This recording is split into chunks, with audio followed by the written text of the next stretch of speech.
The film entitled The Magnificent Seven tells the story of 7 men who have different skills to paralyze their opponents.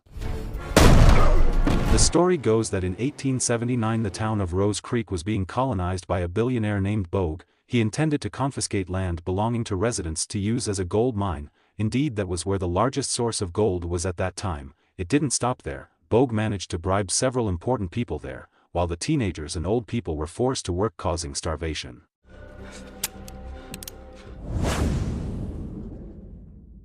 Seeing Bogue's increasingly cruel treatment, residents gathered at the church to discuss how to defend their homeland. At that time a husband and wife couple named Emma and her husband invited all residents to unite against this cruelty, but suddenly Bogue and his men came. He offered land at a very cheap price, namely $20. At this price the residents did not accept it. With the residents' rebellious attitude, Bogue threatened to come back in about 2 weeks, and if anyone didn't do it agreed, he would not hesitate to kill him. It won't sweeten. With the weapons they had, they succeeded in driving all the residents out of the church. Then they set fire to the place. Not accepting this treatment, Emma's husband fought back and hurled insulting words at Bogue, until the end. Then we are shown a cowboy who is traveling to the town of Amador, which is located next to the town of Rose Creek. After entering the city of Amador, he became the center of attention of the people there, because his appearance was very different and looked like a hero wearing black clothes. His name was Chisholm, who was assigned to hunt down a fugitive who had assaulted a farmer. At that time, Chisholm already knew the fugitive he was looking for, and when he whispered something to the bartender, suddenly there was a commotion.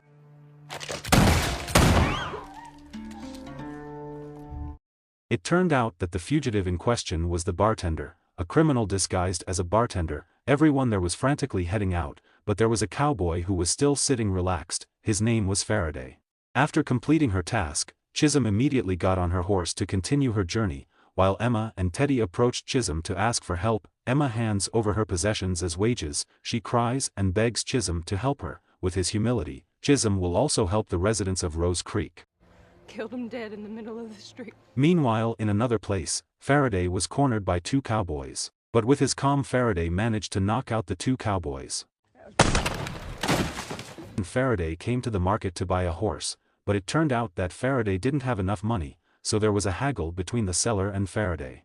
Not long afterward, Chisholm came and bought a horse for Faraday, but apart from that, Faraday had to come with him to carry out the mission.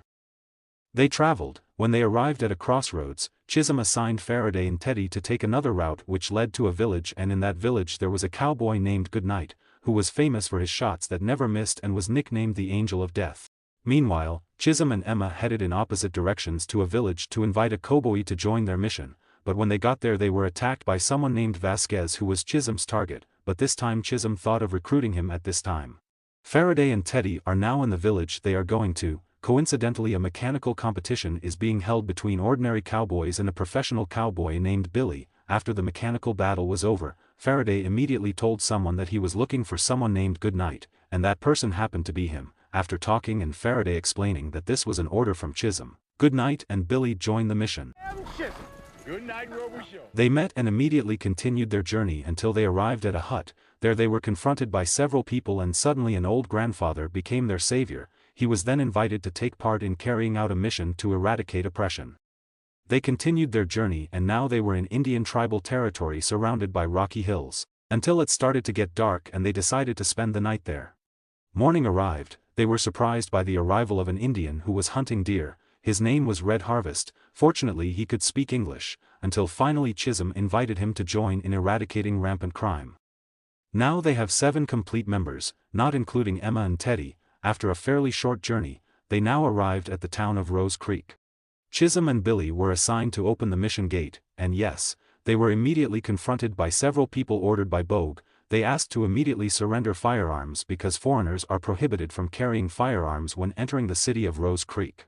Chisholm was now about to hand over his weapon, but at that moment Team 7 members began to appear from various angles, and that's when an epic battle occurred. Shot after shot sounded loud. One by one they were knocked out by Team 7, the Cowboys' movements and instincts were very clear.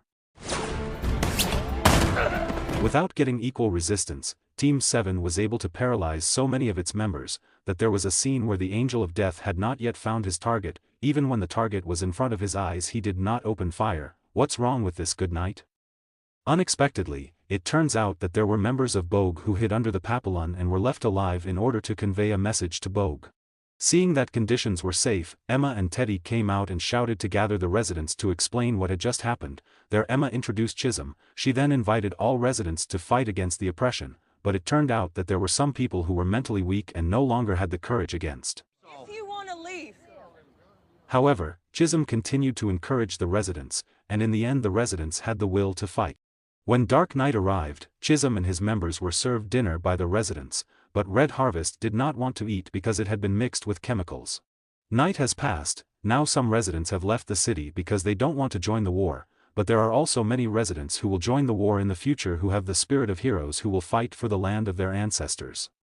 Not wanting to waste time, now residents are enthusiastic about undergoing training, including Teddy. They are taught starting from the basics, how to hold a weapon, then continue with aiming and bending, while Billy teaches how to use a knife. Unexpectedly, it turned out that none of the residents were able to aim at their target, so an example had to be given. Faraday immediately ordered the Angel of Death to show his skills, and yes, there was no need to doubt it, he was very skilled at shooting, leaving everyone amazed.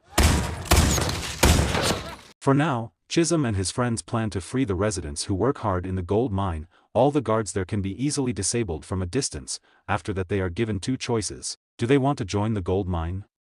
Fight? Or go?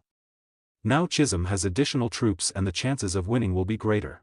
Meanwhile, in another place, Bogue received a message that Chisholm had defeated all his members by relying on just 7 people. Hearing this, Bogue became emotional and immediately took it out on him.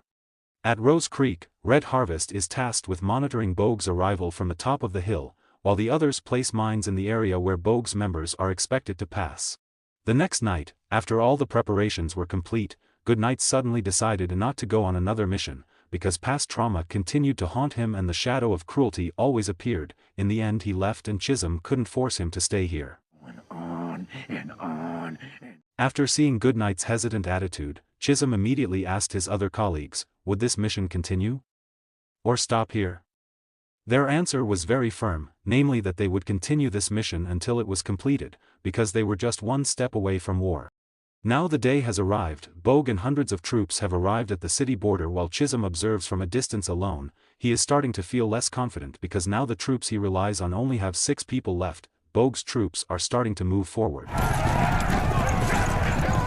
Very brilliant. It turns out it was just Chisholm's plan. He deliberately lured Bogue's troops into a large area that had been set up by traps so they couldn't get out of the circle. The residents were very enthusiastic about fighting this oppression. We can see the resistance of the people who are very enthusiastic about fighting for their homeland. However, when Faraday was ordering the residents to move, he was shot in the stomach, which immediately made Vasquez very angry and he aimed at the shooter with great emotion. In the middle of the battle, Goodnight suddenly came to help his teammates. His arrival of course really helped the residents and now the members of Team 7 were complete again so that Bogue's entire army could be defeated. Seeing that his troops were no longer there, Bogue immediately moved his men to immediately take out his flagship weapon, namely the Gatling, which was capable of firing many bullets at once, many of which were hit by his shots and caused huge damage that could not be avoided. When Bogue's troops were about to refill their bullets, at that moment they immediately rushed to move to a safer position, while Jack accompanied Teddy into the hut to make it safer, but suddenly from behind the Indians managed to knock out Jack, and Jack was the first person who fell in Team 7. Then he entered the house where Emma and a resident were injured. When Emma is cornered, Red Harvest comes. She fights with the Indian trader and manages to defeat him. Meanwhile, Bogue's flagship weapon is now fully loaded and ready to be operated again. An injured Faraday decides to destroy Gatling alone and asks Chisholm to protect him. At the top of the tower, Billy and Goodnight have now fallen and now the next bullet lodges in Faraday's body. When he no longer had the strength to fight he continued to approach and sacrificed himself so he succeeded in destroying the Gatling. After all the troops were dead, now Bogue and his 2 guards entered the city to check if anyone was still alive. 2 guards rushed to check into the house and they heard gunshots coming from inside, but it wasn't them but Chisholm.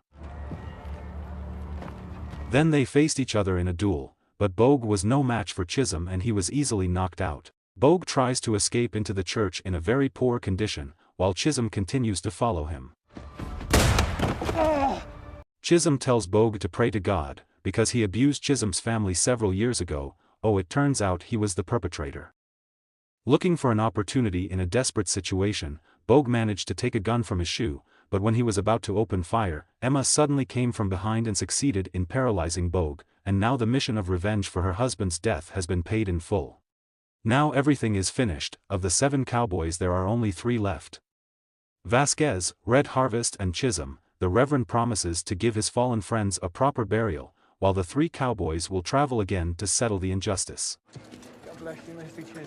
Take care. For now, the residents of Rose Creek Town are still calm and no one will oppress them anymore, and it's a shame that this very exciting film has to end.